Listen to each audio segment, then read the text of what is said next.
No capítulo 7, nós vamos estudar o intérprete e os discursos a interpretar.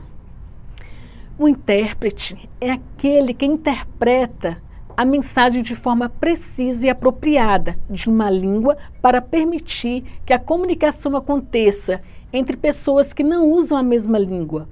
Isto é, o profissional intérprete intermedia a interação, comunicação. É uma questão complicada.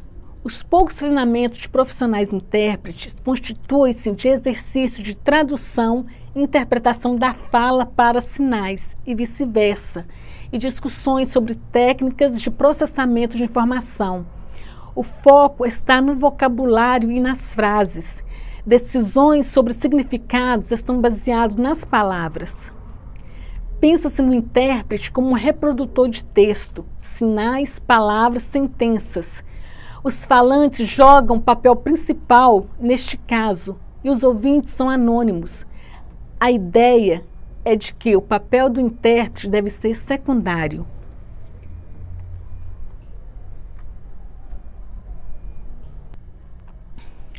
Pesquisas indicam que palavras e frases como unidades de significado não correspondem ao entendimento do discurso, significado e interação entre os participantes no ato da fala. Isso varia de acordo com os diferentes contextos e pessoas que participam do discurso. A fala é um processo dinâmico. A percepção do intérprete como passiva e neutra é um grande problema e envolve questões éticas. A ele são dirigidas perguntas diretas, mas um breve comentário por parte do intérprete minimiza a participação deste na situação em que o foco deve ser nos participantes primários.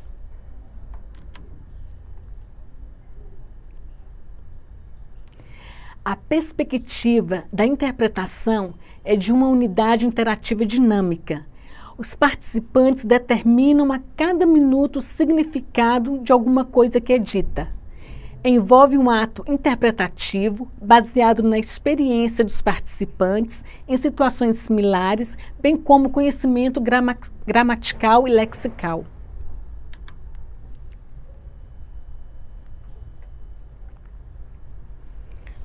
Os tipos de discurso nos quais os intérpretes de língua de sinais está constantemente exposto. A gente tem o narrativo, como histórias e contos que reconta uma série de eventos ordenados mais ou menos de forma cronológica. Temos o persuasivo, que tem as expressões porquê e razão, objetivo influenciar a conduta de alguém. Explicativo, que é a descrição, oferece informações requeridas em determinado contexto. Argumentativo, tem as expressões versus ou uma comparação. Objetivo é provar alguma coisa para a audiência. Conversacional, também envolve uma história, um conto, que envolve a conversação entre duas ou mais pessoas. Procedural, tem as expressões como e às vezes passo a passo, dá instruções para executar uma atividade ou usar algum objeto.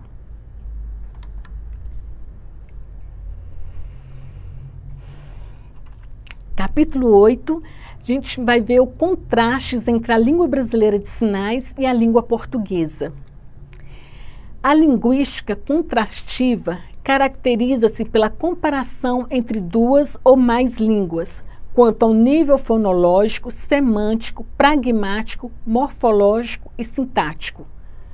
Wandersen define linguística contrastiva da seguinte forma: a linguística contrastiva é uma sub-área da linguística geral, interessada em apontar similaridades e diferenças estruturais entre a língua materna e uma língua estrangeira, ou seja, a língua AL1 e uma língua estrangeira. Ela apresenta uma taxonomia de similaridades e contrastes entre as línguas e verifica uma série de regularidades. São elas que há similaridades comportamentais que não precisam ser explicadas, por constituírem a base comum das línguas naturais. Que se duas línguas compartilham muitas similaridades tipológicas, essas poderão servir de base para as primeiras inferências quanto ao significado das formas em língua estrangeira. Terceiro, quanto às diferenças, por serem sistemáticas, admitem um tratamento inferencial e heurístico. As diferenças entre as produções na língua portuguesa e na língua brasileira de sinais. Então, percebe-se uma série de diferenças. A seguir, serão listadas algumas delas. Primeiro, a língua de sinal é visual espacial, enquanto que a língua portuguesa é oral auditiva. Segundo, a língua de sinais é baseada em experiências visuais das comunidades surdas, mediante as interações culturais surdas, enquanto que a língua portuguesa constitui-se baseada nos sons. Terceiro, a língua de sinais apresenta uma sintaxe espacial, incluindo chamares classificadores, enquanto que a língua portuguesa usa sintaxe linear, utilizando a descrição para captar o uso dos classificadores.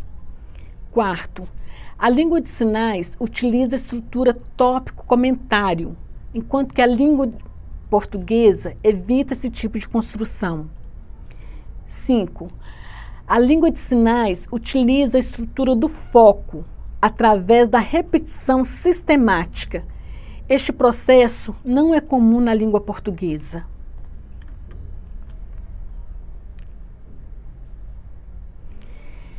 6.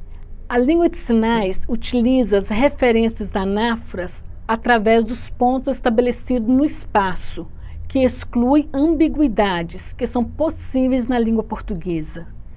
7. A língua de sinais não tem marcação de gênero, enquanto que na língua portuguesa o gênero é marcado a ponto de ser redundante.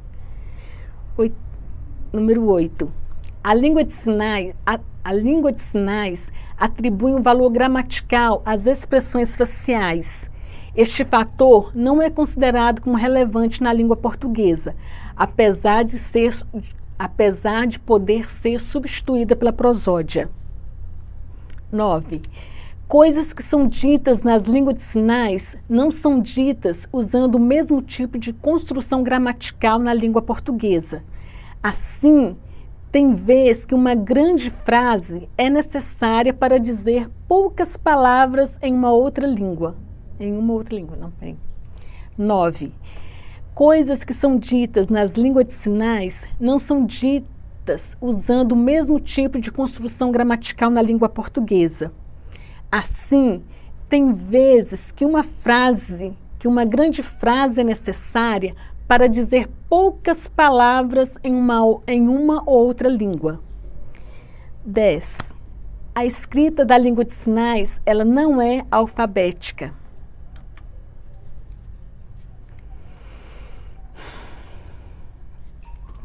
O problema mais grave na tradução e interpretação entre essas duas línguas está diretamente relacionado com a falta de atenção dada a essas diferenças, como, por exemplo, a falta de confiança no profissional pelas pessoas que solicitam esse tipo de serviço. Tem sido constatado ao longo do tempo que muitos intérpretes não são compreendidos no Brasil. Nos últimos congressos em que surdos brasileiros estavam presentes, houve reclamação pela falta de entendimento da interpretação da língua portuguesa para Libras. E o que acontece na interpretação da Libras para a língua portuguesa? Porque os intérpretes normalmente não gostam de fazer essa versão. Muitos surdos que apresentam trabalhos têm seu intérprete particular e não gostam, não aceitam outros profissionais por não confiar em seu trabalho.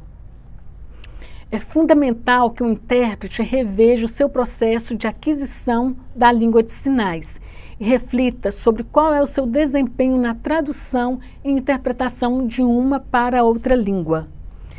Perceber os contrastes não basta. É necessário verificar as falhas no processo e buscar qualificação permanente.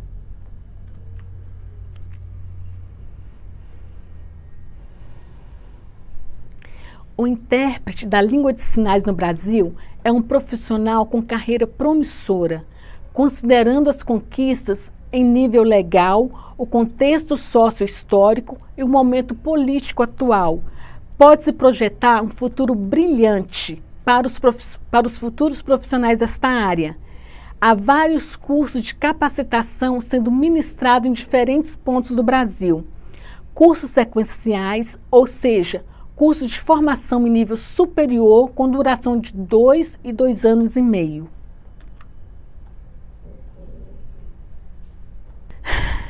Esses cursos prevêem a formação de intérpretes, oferecendo disciplinas que contemplam as competências e habilidades em relação às línguas envolvidas. Competências e habilidades técnicas e domínio de conhecimentos específicos em relação à tradução e à interpretação. O profissional intérprete da língua de sinais será um profissional altamente qualificado e prestará serviços observando os preceitos éticos e suas competências nas áreas em que atuará como intérprete. Então, bom estudo e obrigada!